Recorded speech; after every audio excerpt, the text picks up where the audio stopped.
Welcome to my channel. I'm Taliesin Phoenix, storyteller, poet, bard, Shawnee, and occasional liar. And this is my first time going live on YouTube, so I don't know. Bear with me. Be forgiving. I don't even know if anybody's going to watch this. Probably not. But I just thought that I would pop on here, see how it feels. You know, try it just a little. I'm just sort of lounging here, um, and in front of my little bookshelf, and um, just chilling out, hanging. Nobody's really watching yet, so I'm not going to talk to myself. I'll just wait while I sip my coffee. Mm. I don't know. I don't know how long. Do these stay up on YouTube? I have no idea. Um, but I thought maybe I would do a little bit of little poetry reading for everybody here. I don't know some of the things that I do, so I figured I'd start here. Maybe I've been thinking about toying with starting a new series here on YouTube where I read some poems and then sort of talk about, maybe a little bit of light literary criticism or interpretation or something. It's all subjective. That's the nice thing about art, that you can like it or not like it. You can see something in it that you love or not, or a little bit of it and a little bit not. Who knows? But this is my first one, so we're going to start old with Geoffrey Chaucer, although this is a modernized version, which was done by Henry Van Dyke in this particular little pocket book of verse, a Washington Square Press book from, let's see here, what year? This is the third printing from November 1961. The original print was 1960. Yeah, I like to collect old books, although this one's not particularly valuable. It's basically pulp, but, good poems in it. This is the Ballad of Good Counsel by Geoffrey Chaucer, as anglicized by Henry Van Dyke. Flee from the crowd and dwell with truthfulness. Suffice thee with thy goods, though they be small. To hoard brings hate. To climb brings giddiness. The crowd has envy, and success blinds all. Desire no more than thy lot may fall. Work well thyself to counsel others clear, and truth shall make thee free. There is no fear. Torment thee not all crooked to redress, nor put thy trust in fortune's turning ball. Great peace is found in little busyness, and war but kicks against a sharpened awl. Strive not, thou earthen pot, to break the wall. Subdue thyself, and others thee shall hear, and truth shall make thee free. There is no fear. What God doth send, receive in gladsomeness. To wrestle for this world foretells a fall. Here is no home, here is but wilderness. Forth, pilgrim, forth, up, beast, and leave thy stall. Know thy country, look up, thank God for all. Hold the highway, thy soul the pioneer, and truth shall make thee free. There is no fear. Therefore, poor beast, forsake thy wretchedness. No longer let the vain world be thy stall. His mercy seek, who in his mightiness made thee of naught, but not to be a thrall. Pray freely for thyself, and pray for all who long for larger life and heavenly cheer. And truth shall make thee free. There is no fear. That's an anglicized version, but what an interesting message to hear from Geoffrey Chaucer, originally published somewhere between 1340, 1350, 1360, in that range. Before 1400, anyway. Seems to have a certain amount of gather ye rosebuds while ye may kind of vibes. Seize the day, a little carpe diem here from the Ballad of Good Counsel from Geoffrey Chaucer. But he's also saying to be content, that but while being content, go out into the world and have adventures and make yourself happy. Obviously, he was a religious person, so there's a lot of like, God will save you, etc., etc., etc. But the truth shall make thee free. There is no fear, was the refrain of the Ballad of Good Counsel. Now, as you heard at the beginning, if you were here, I am an occasional liar, but only for fun. The kind of lies that make you feel good about you afterward. Generally speaking, I say it was, I believe it was Samuel Clemens, Mark Twain, who said that if you tell the truth, you only have to remember one thing. If you tell lies, you have to remember all the stories. Or he said some version of that. I'm poorly paraphrasing it. But the truth shall make thee free. There is no fear. That seems bigger to me than just individual lies also. We currently here, I'm in the United States, if you're watching this not from the United States, and we live in a place where truth is a suspect. There's a whole social media platform called Truth Social that is built to support the opposite: lies, falsehoods, lies told to oneself, lies told to everyone else. It's a bad, bad thing. The internet has become a place where you can't trust what you see and what you hear. Of course, that could be said of any mass media for as long as there's been mass media. Those of you who know your journalism history will remember the scourge of yellow journalism and William Randolph Hearst and the Newsboys and sort of the creation of the art of the headline and the scandal sheet, a tradition well maintained to this very day. I don't like to call it journalism because it isn't, but it is the news, it is media, it is the content, as it were. So, yeah, Chaucer's telling us that the truth shall set us free, and perhaps these other untruths shall leave us in chains. The crowd has envy, and success blinds all. Interesting. What an interesting poem. I haven't read the Ballad of Good Counsel in a good many years, and it's interesting how prescient it is, or how true it remains. Let's see, what else do we have here?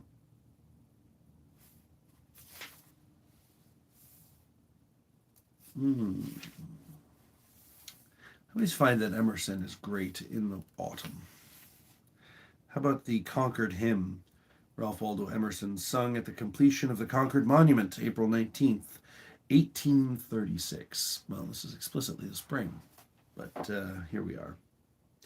By the rude bridge that arced the flood, their flag to April's breeze unfurled, here once the embattled farmers stood, and fired the shot heard round the world. The foe long since in silence slept, alike the conqueror silent sleeps. And time the ruined bridge has swept down the dark stream which seaward creeps. On this green bank, by this soft stream, we set today a votive stone, that memory may their deed redeem, when like our sires, our sons are gone. Spirit that made these heroes dare to die and leave their children free, bid time and nature gently spare. This shaft we raise to them and thee. Practically an epitaph to the future, to the history. Interesting. Let's see, what else do we have? Here's a classic. You may have heard this one joked about.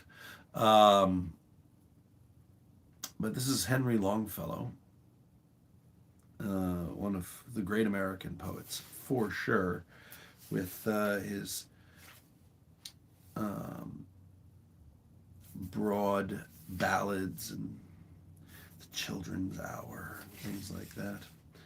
But how do I love thee? Let me count the ways.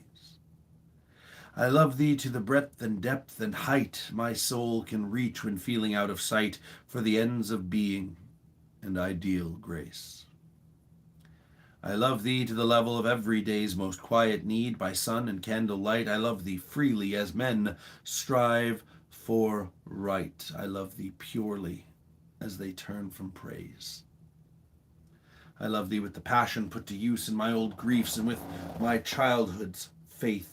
I love thee with a love I seem to lose with my lost saints. I love thee with the breath, smiles, tears, all my life, and if God choose, I shall but love thee better after death. Oh, those romantics. I don't know if we'd count Longfellow as one of the romantics, but boy, oh boy, he was probably closer to the transcendentalists, if we're being honest, although he certainly wasn't counted among their number, just in time, I mean. Oh, let's see, let's jump. Speaking of transcendentalists, there's Walt Whitman hiding. We love ourselves some Whitman, but who's got the time? Oh, Captain, my Captain. Our fearful trip is done. The ship has weathered every rack. The prize we sought is won. The port is near. The bells I hear. The people all exulting. While follow eyes the steady keel, the vessel grim and daring. But oh heart, heart, heart, oh the bleeding drops of red, where on the deck my captain lies, fallen cold and dead. Oh, Captain, my Captain, rise up and hear the bells rise up. For you the flag is flung, for you the bugle trills. For you bouquets and ribboned wreaths, for you the shores a crowding, for you they call the swaying mass, their eager faces turning. Here, Captain, dear father, this arm beneath your head, it is some dream that on the deck you've fallen cold and dead. My captain does not answer. His lips are pale and still. My father does not feel my arm. He has no pulse nor will. The ship is anchored safe and sound. Its voyage closed and done. From fearful trip the victor ship comes in with object won.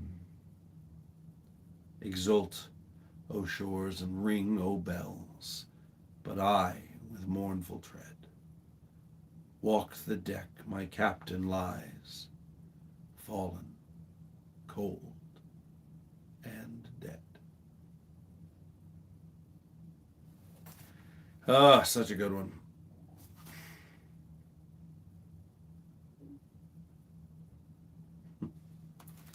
Anyway, a few poems for you. I did the first poem in this book.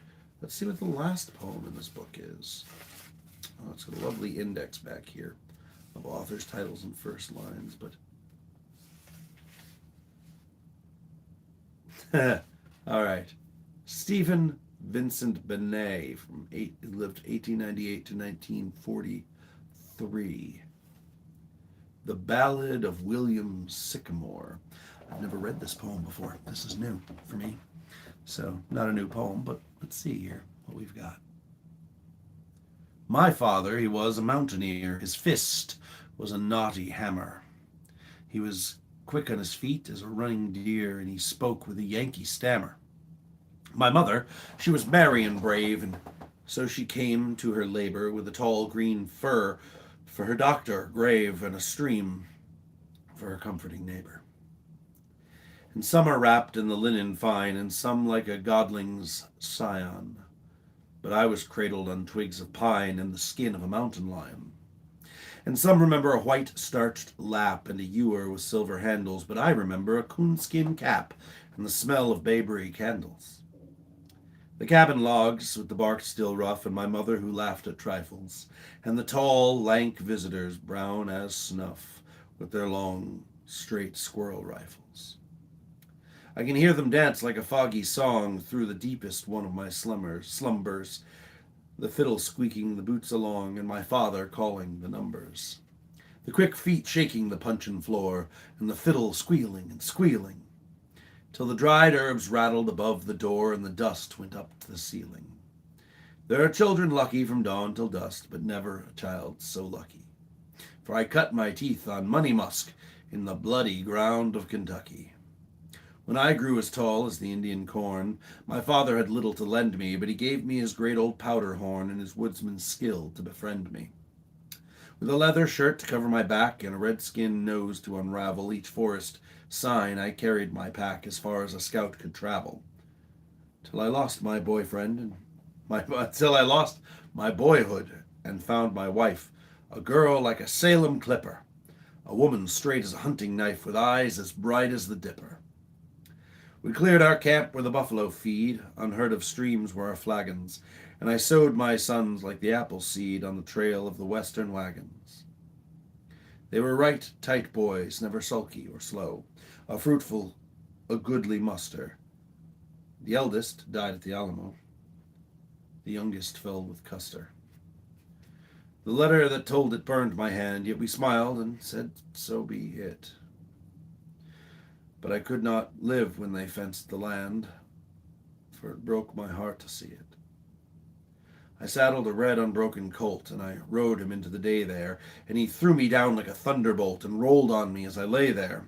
The hunter's whistle hummed in my ear as the city men tried to move me, and I died in my boots like a pioneer, with the whole wide sky above me. Now I lie in the heart of the fat black soil like the seed of a prairie thistle that has washed my bones with honey and oil and picked them clean as a whistle. And my youth returns like the rains of spring, and my sons like the wild geese flying, and I lie and hear the meadowlarks sing, and I have much content in my dying. Go play with the towns you have built of blocks, the towns where you would have bound me. I sleep in my earth like a tired fox.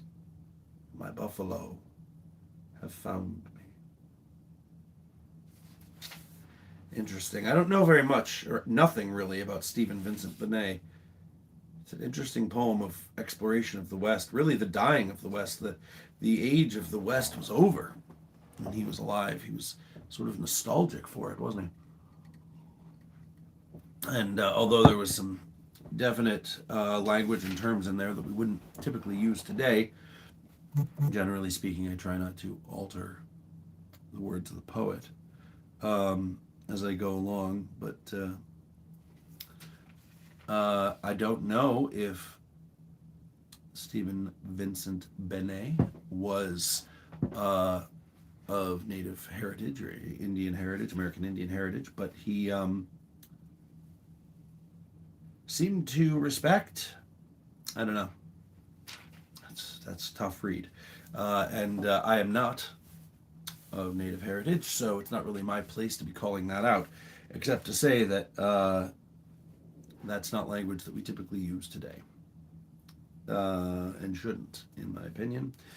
Certainly not if we're not from the community. So I just wanted to point that out. There was language in there for those of you who noticed, but man, an interesting sort of 3-generational story of, I mean, pioneerism, sure.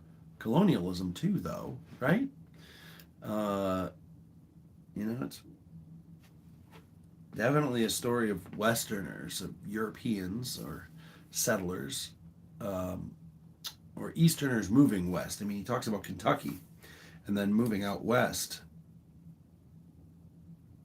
toward, the buffalo, which he honored, as many of the Great Plains natives did. So that's what I mean. It's sort of a murky thing without knowing a lot of the history there. That's partially why Death of the Author is not a particularly useful literary criticism tool in many cases. Not all. Sometimes it can be a tool in the toolbox. But knowing something about the background and the history of the author certainly helps. Oh, I accidentally flipped to one of my favorites. Once upon a midnight dreary, while I pondered weak and weary over many quaint and curious volume of forgotten lore, suddenly I heard a tapping as of someone rapping at my chamber door. Well, uh, that of course is a little bit from The Raven, one of my favorite poems. Maybe I'll do that one day on here. But I've been on for just about 20 minutes and nobody's joined me, so I'm gonna pop off. But this was kind of fun. Throw a like on this if you liked it. Subscribe if you like poetry. Maybe I'll do this again sometime soon.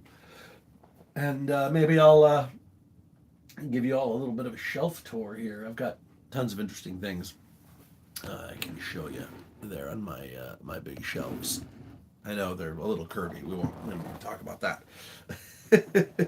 Well, I hope you have a wonderful weekend, and uh, you know, I hope as we move into the end of November that you all take time to recognize the season and listen to Arlo Guthrie's uh, Alice's Restaurant Massacre. You can get anything you want at Alice's Restaurant. Mm. But that's not it. I came here to talk to you about. Anyway, that's enough about that. I've been Taliesin Phoenix, storyteller, poet, bard, this morning. Well, probably afternoon by now. Have a great weekend. How do I end this thing? There it is.